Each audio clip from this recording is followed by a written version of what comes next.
Greene. I'd like to have Jim Winters give us her objectives. One time, Jim. Okay.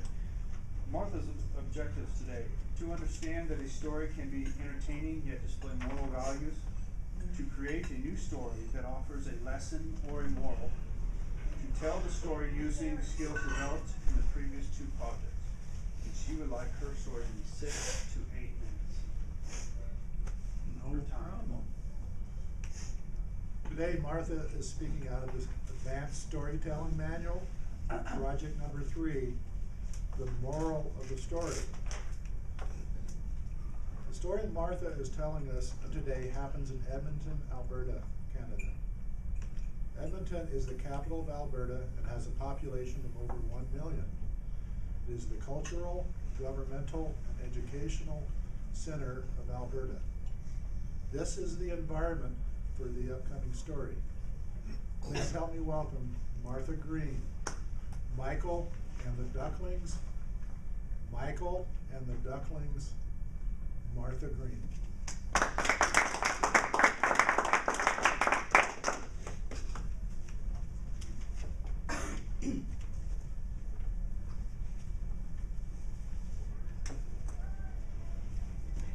A few weeks ago, a dumb duck mother in Edmonton found the perfect place for her nest. It was warm, it was quiet, and there was no one else around. There was just one problem. Mr. Toastmaster, fellow Toastmasters, and welcome guests. The place that this dumb duck mother had found was on top of an awning attached to a high-rise building in the center of Edmonton. And this awning was 10 feet off the sidewalk. Now, grown-up ducks can fly. The glide angle of a duckling is 0. They fall like a rock. But she was a dumb duck, so she started building her nest right here on the awning, 10 feet above a busy sidewalk. She built her nest out of twigs, out of leaves, out of cloth that she found, and she lined it with the feathers from her own breast. She plucked them out of her breast and lined the beautiful nest. Once the nest was built, it was time to lay her eggs, and she laid 10 eggs. And then she dutifully incubated those eggs. She sat on the eggs to keep them warm. She turned them every once in a while. You have to do that for incubating eggs. And sure enough, in due time, the eggs hatched. Every one of them. So now she had 10 ducklings in this nest, 10 feet up in the air.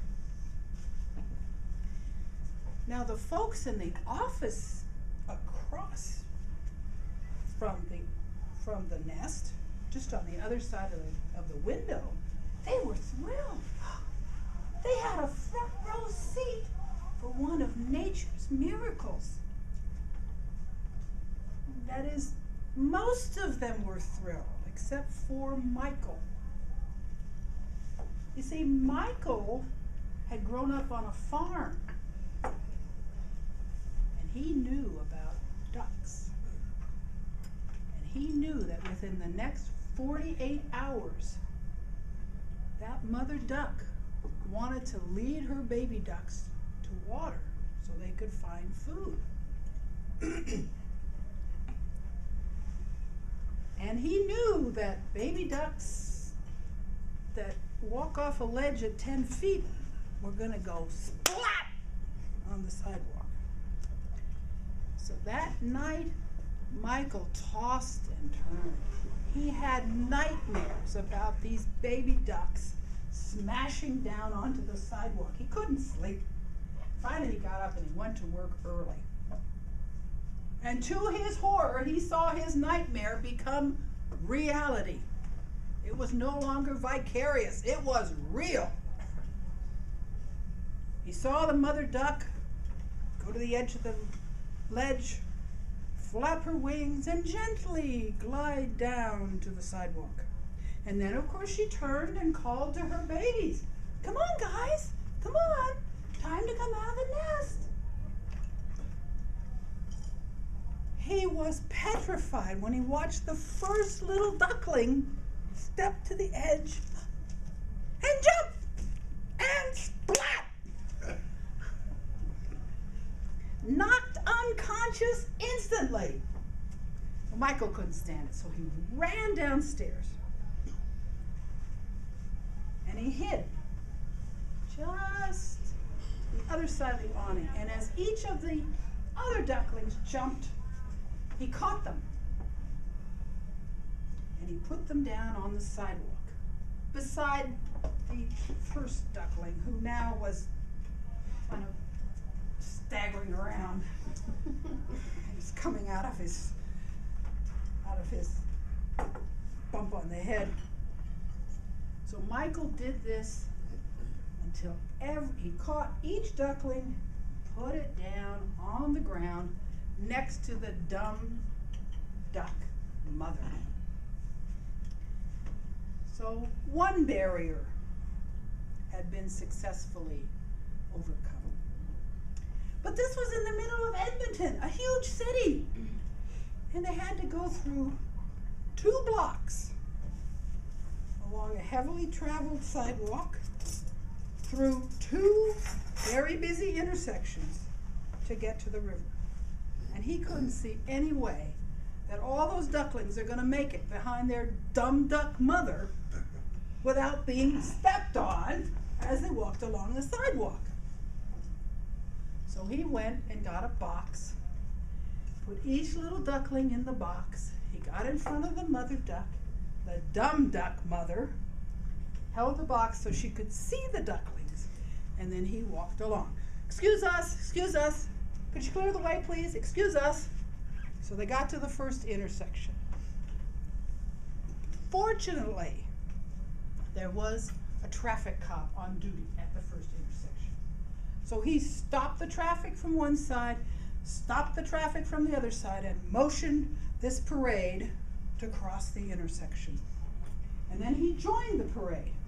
Excuse us, police emergency, out of the way, and got them to the second intersection and across the intersection.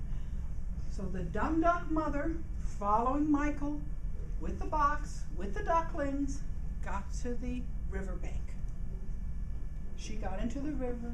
She called all her ducklings into the river, and they all safely managed to get into the river and paddled away downstream, completely oblivious to the catastrophe that Michael had avoided for them.